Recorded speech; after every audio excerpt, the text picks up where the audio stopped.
Bonjour à tous et bienvenue chez Locasmart. Alors aujourd'hui je fais une nouvelle vidéo pour vous dire ce que je vais faire là dans la journée.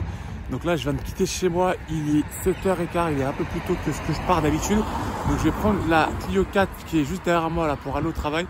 Je pars plus tôt, pourquoi? Parce que je vais aller vérifier un véhicule qui est revenu de location sur Getaround. Donc c'est ma Peugeot 308 qui est revenu en location. J'ai vu qu'il manquait un cran d'essence, donc je vais essayer de refaire le plein ce matin avant de commencer mon travail parce que j'ai une autre location qui va s'enchaîner sur Taureau à 10h et j'aurai pas le temps de le faire avant sinon.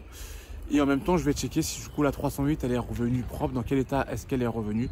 Habituellement je prends les transports, j'ai le métro qui est juste là derrière moi, mais là aujourd'hui je vais prendre ma voiture parce que c'est plus simple, c'est plus pratique, c'est plus rapide. Et en plus de ça, cette voiture là aussi est revenue un petit peu sale et sans le plein, donc si j'ai le temps je ferai les deux, sinon je ferai d'abord la 308 ce matin et ensuite cette voiture dans l'après-midi. Voilà, on me dit à plus tard.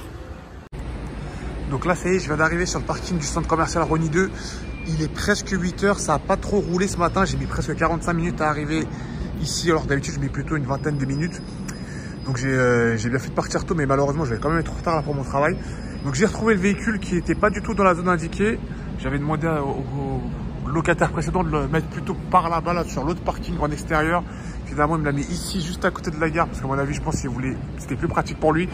J'ai bien fait de venir tôt quand même, parce que ça a pris un peu de temps aussi de chercher, de trouver le véhicule. Et si j'étais pas venu, j'aurais jamais, le locataire suivant n'aurait jamais trouvé le véhicule, parce que moi-même je savais pas où est-ce qu'il était. Là, je constate qu'il y a des petits trucs, je pense que c'est de la saleté, ça, ok. Donc, je vais checker avec vous le véhicule, voir si tout va bien. J'avais vu sur les photos qu'il manquait du carburant, donc c'est pour ça que je suis venu surtout. J'étais parti une dizaine de jours en voyage, donc la voiture s'est louée via le Connect sur Getaround deux à trois fois et j'ai pas pu checker le véhicule du coup entre chaque location vu que j'étais pas sur place. Mais là, j'en profite pour faire un grand tour en espérant qu'il n'y ait pas de grosses surprises. J'ai tout checké, le coffre, l'habitacle, etc. Le coffre, c'est pas mal. Toutes les places arrière.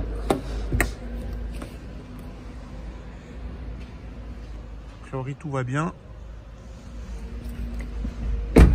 Ensuite, à l'avant également. Donc l'extérieur il n'a pas été nettoyé, par contre l'intérieur il est plutôt propre, hein, de ce que je vois, il n'y a pas trop de saleté, ça c'est plutôt une bonne chose.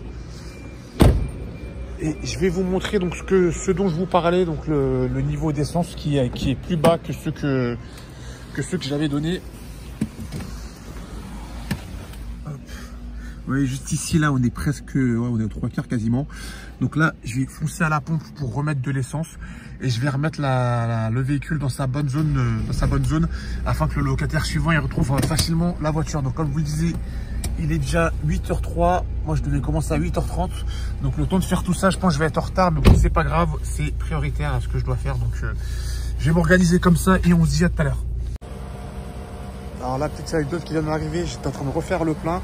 Et regardez, j'en ai foutu partout. En fait, il y avait déjà le plein dans le véhicule, mais à cause du boîtier connecté, des fois la jauge ne remonte pas. Donc tu voyais, je mets 7,95 € de diesel, mais malgré tout.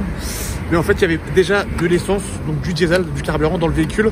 Et j'ai débordé malheureusement. Donc là, je vais me dépêcher pour ne pas faire attendre la voiture derrière moi. Je vais vous expliquer après.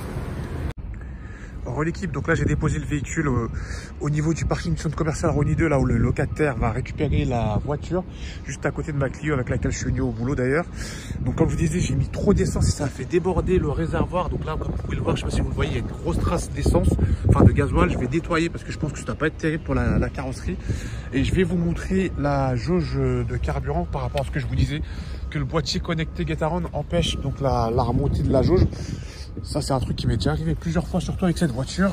C'est un petit problème, il faut débrancher la batterie et tout ça, ça prend du temps, donc c'est un petit peu galère. Donc là vous voyez l'aiguille est toujours sur 3/4, alors que j'ai mis presque 10 € d'essence, enfin de gasoil. C'est un petit peu problématique. Donc là je vais l'expliquer au client en lui faisant les photos, les preuves à l'appui que là il y a bien le plein dans le réservoir, afin qu'il n'y ait pas de souci lors de la restitution du véhicule et qu'on soit bien raccord tous les deux. Donc là je vais passer maintenant à la prochaine étape, donc je vais faire les photos du véhicule. Je vais prendre la jauge kilométrique, le niveau, enfin, le compteur kilométrique, la jauge d'essence. Et puis c'est tout. Et puis après, quand le locataire il arrivera à 10h, bah, je lui déverrouillerai à distance donc le véhicule grâce au boîtier Getaround qu'il y a dans le véhicule. Donc ce sera tout pour cette vidéo. On se dit à une prochaine et avec Locasmart, où est malin. relative, finalement, je ne conclue pas cette vidéo. Je fais une petite vidéo pour vous dire que voilà, j'avais la Clio 4 aussi à amener à la station Total pour refaire le plein. J'en ai eu pour 50 €. Ça tombe bien, j'ai pris 50 € en espèces au locataire qui m'a ramené sans le plein. J'espère que ça va suffire pour remonter la jauge d'essence sur le niveau maximal. Aussi, il faut également que je la nettoie parce qu'elle est revenue vraiment très dégueulasse. À la station, il n'y avait pas de diesel normal, il n'y avait que de l'excélium. Donc j'ai été obligé de mettre de l'excélium, ce qui a fait que j'ai peut-être mis moins de carburant que ce que j'aurais dit. Donc là, je vais nettoyer la voiture et je vais vous montrer le résultat. Donc comme je vous disais, la jauge, elle a pu remonter au niveau maximum avec 50 € d'essence. Donc ça, c'est très bien. Donc là, je fais la queue pour nettoyer un petit peu la voiture. Je vais mettre un petit coup de rinçage. Comme mes tapis, ils sont en plastique, ils sont extrêmement sales. Donc je vais surtout rincer les tapis et ensuite passer un coup d'aspirateur. J'ai pas pris mes lingettes avec moi, comme je sors du boulot. Mais je repasserai après pour passer. Je voyais des petites saletés à ce niveau-là. Ici, là, je le ferai ça après, une fois arrivé chez moi. Ça, c'est pas un souci. Mais au moins, là, j'ai essayé de faire le gros dégrossir le plus possible. Et comme ça, au moins, je serai tranquille si jamais j'ai une location pour ce week-end. Au moins, la voiture, elle est propre, elle est prête et je vais pas me presser à préparer la voiture en dernière minute. Donc là, je viens de mettre un coup de rinçage sur le véhicule. Il n'était pas très sale. C'était surtout pour nettoyer les tapis qui sont en caoutchouc. Eux étaient très sales. Comme en plus, j'ai pas apporté de lingette, donc je préférais les humidifier directement avec le jet à haute pression. Donc je fais le tour avec vous rapidement pour vous montrer un petit peu le résultat. Donc le résultat est pas mal, mais de toute façon il n'était pas très sale, il n'y avait pas grand chose à nettoyer. C'est surtout l'intérieur qui est sale. Là je fais la queue pour aller à l'aspirateur. Il y a un petit peu de monde, j'espère que ça va se libérer assez rapidement. Bon, c'est fermé, attendez, je vais vous montrer l'intérieur. Je rouvre. Allez où ma clé? C'est surtout à l'intérieur qui c'est plutôt pas mal sale. Il y a quelques miettes, je vais vous montrer, je vais mettre le flash. Donc comme vous disiez, c'est pas mal sale et vous voyez, il y a pas mal de miettes. Là, je sais pas ce qu'il a fait. À l'arrière, j'ai l'impression qu'il a fumé là-bas. J'ai vu des sortes de miettes de tabac. C'est pas propre du tout. Et puis, ça sent pas très bon. Donc là, vraiment, il faut faire un gros travail dessus pour rattraper le coup. Mais bon, vous inquiétez pas, à la fin, ça sera toujours propre comme d'hab. Donc là, ça y est, le lavage est terminé. C'est pas un nettoyage parfait, mais c'est déjà beaucoup mieux que tout à l'heure. Les tapis ont été nettoyés. J'ai passé à l'aspirateur, malheureusement j'ai pas pu retirer les traces de boue, ça me fera des lingettes, ainsi qu'ici là sur les pas de porte, il faudra des lingettes, mais sinon le véhicule est relativement propre et il est prêt à repartir en location. Je ferai les finitions arriver chez moi avec mes lingettes, mais je vous montre le résultat extérieur. Donc là c'est un véhicule donc qui sera prêt à être loué. Si jamais vous souhaitez le louer, n'hésitez pas à me contacter directement en privé. On se dit à bientôt pour une prochaine vidéo et n'oubliez pas avec le Caspark le malin, c'est l'équipe, ciao ciao.